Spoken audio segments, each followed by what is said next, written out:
Saudi আরবের উত্তর পূর্বাঞ্চলীয় তাবুক প্রদেশে প্রবল বৃষ্টিপাতের জেরে ভূমিধসের ঘটনা ঘটেছে।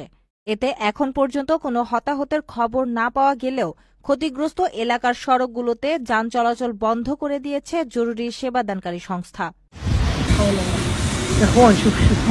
সৌদি জিওলজিক্যাল সার্ভে জানিয়েছে, ভারী বর্ষণে মাটি আলগা হয়ে এই ভূমিধসের সৃষ্টি হয়েছে। বর্তমানে নতুন করে ধসের ঝুঁকি না থাকলেও ঘটনাস্থল থেকে স্থানীয়দের নিরাপদ দূরত্বে থাকার নির্দেশ দেওয়া হয়েছে। এদিকে দেশটির আবহাওয়া দপ্তর এনসিএম সোমবার থেকে বুধবার পর্যন্ত মক্কা, জেদ্দা, রাবিগ সহ বেশ কয়েকটি এলাকায় মাঝারি থেকে ভারী বৃষ্টিপাতের পূর্বাভাস দিয়েছে। এতে আকস্মিক বন্যা, শিলাবৃষ্টি ও ধূলিঝড় দেখা দিতে পারে। পরিস্থিতি বিবেচনায় বেসামরিক প্রতিরক্ষা দপ্তর জনসাধারণকে সর্বোচ্চ সতর্ক থাকার এবং সরকারি নিরাপত্তা